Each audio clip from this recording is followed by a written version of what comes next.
Story 1. Silence in Cabin 6. Over 3,100 characters. It was supposed to be a peaceful getaway. Jordan, a 27-year-old writer from Chicago, rented a lakeside cabin in rural Minnesota to finish his novel. It was off-season, quiet, surrounded by woods and fog. The perfect place to think. The cabin manager, an older woman named Martha, handed him the keys but gave a warning. "Cabin 6? You sure you want that one?" Jordan laughed. "Why? Is it haunted?" She didn't laugh. "Don't go out past 2 a.m. and never answer the knock, no matter what." He thought she was just trying to be spooky. Writers love that kind of stuff anyway. The first 2 nights were uneventful. Jordan wrote most of the day, went on walks near the lake, and enjoyed the eerie silence. But on the 3rd night, at exactly 2:08 a.m., he woke up to a knock. 3 soft taps, then silence. He stayed still in bed.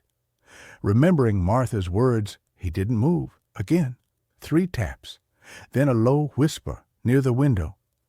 "You're not alone, Jordan." His heart dropped. He never told anyone his name after arriving. He stayed awake until sunrise, then checked around the cabin. No footprints, no signs of intrusion, just fog, thicker than usual, crawling between the trees. That night he locked every window, turned off all the lights, and waited with a kitchen knife. 2 a.m. came. Nothing. 2:05. Still silence. Then 2:10. Knock, knock, knock. But not from the door, from the closet. He approached slowly, hands trembling. He flung the door open. Empty. Then behind him, a voice that sounded just like his own whispered, "I told you not to answer." He blacked out. When he came to, it was morning. He was lying in bed, knife on the floor, closet still open. He rushed to Martha to demand answers. She looked at him with a cold, distant stare. Story 2. Rewritten and extended. The basement apartment. When Emily, a 24-year-old recent college graduate, moved to New York, she had very little money and even fewer housing options. After weeks of searching, she found a listing. Basement apartment. Fully furnished, low rent, no pets, no guests. It was suspiciously cheap for Queens, but she was desperate. The landlord, Mr. Hellman, was a strange man in his 60s, pale and with watery eyes that never quite met hers. As he handed over the keys, he hesitated. "Last thing," he said, "the mirror in the hallway. After midnight, don't look at it. It remembers things." Emily blinked. "Excuse me?" But he was already walking away. The apartment was small but clean. The hallway was narrow, and the antique oval mirror hanging there looked like it belonged in a horror film. Gold frame, cracked edges, and glass that seemed slightly fogged even when wiped. The first 2 nights were uneventful. She worked late and came home tired. But on the 3rd night, while brushing her teeth around 12:30 a.m., she caught something strange. She passed the mirror and saw herself, standing still, too still. She turned to look directly at it. Her reflection didn't move. For a few seconds it only stared. Then it blinked before she did. Emily gasped, dropped her toothbrush, and rushed into her bedroom. She barely slept. The next morning, the mirror looked normal again. She told herself it was sleep deprivation. But it continued. Night after night, after midnight, her reflection would misbehave. One night, it waved when she didn't.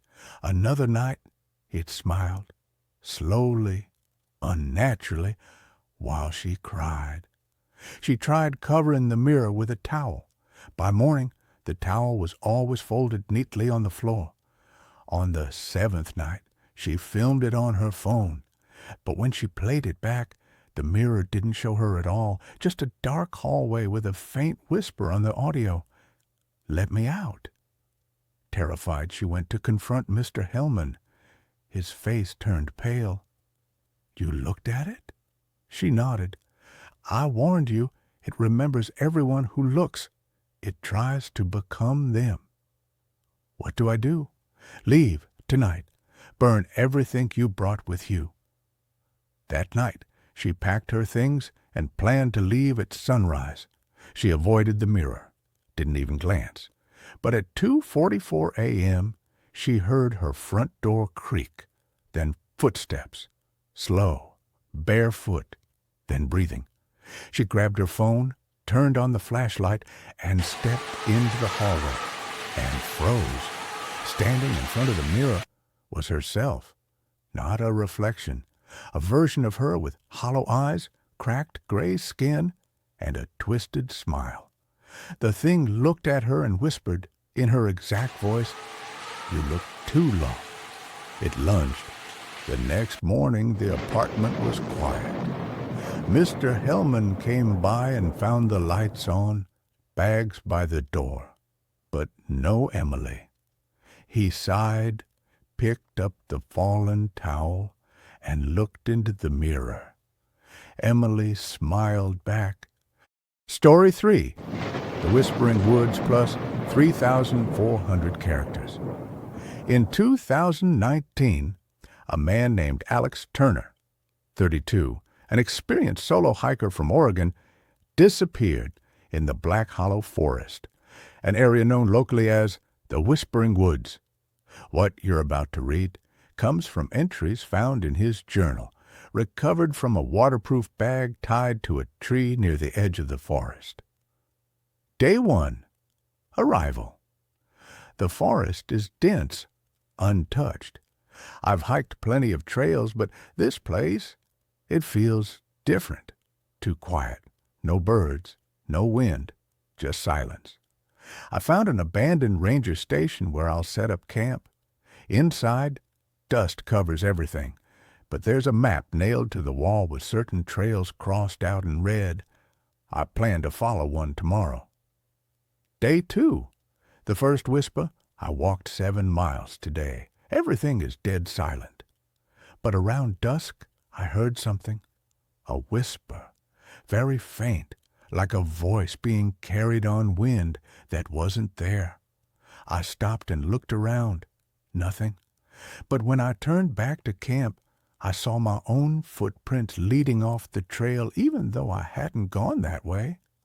I followed them for a while, but they just stopped. Day 3. The man in the trees. I haven't seen a single animal, not even insects, but today I saw a figure in the trees, tall, pale, motionless. I called out, thinking maybe it was another hiker. No answer. I looked through my binoculars. It had no face, just skin. Then it blinked and vanished. I packed up and decided to head back tomorrow. Day 4. The voices won't stop. I tried to leave. The compass spins wildly. The GPS shows I'm in one place, but I've been walking for hours. The whispering has become louder. It says my name over and over. At one point, I found the same tree 3 times. I carved an X into it. The 4th time I passed it, there were 3 X's already carved. I'm not alone. Day 5. Something is following me. I didn't sleep. The whispering comes from inside the tent now.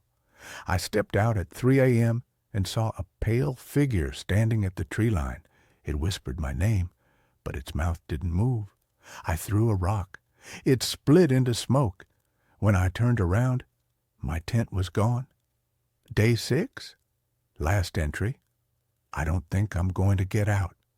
My own voice whispers to me now. I saw myself standing by the riverbank today. Same clothes, same face, but it smiled too wide. It said, "You're home now. If someone finds this, don't come here. Don't follow the voices. They sound kind. They lie. I've tied this journal to a tree near the edge. Maybe someone will find it. Maybe someone will believe me. If you hear whispering in the woods, run. Alex Turner. Weeks later, hikers found the journal. Authorities launched a search, but Alex was never found. Strangely, no one could find the old ranger station he mentioned, and the map in the journal didn't match any official layout of the forest. To this day, locals say if you camp too deep into Black Hollow Forest, you'll start hearing your name whispered by something that sounds almost like you.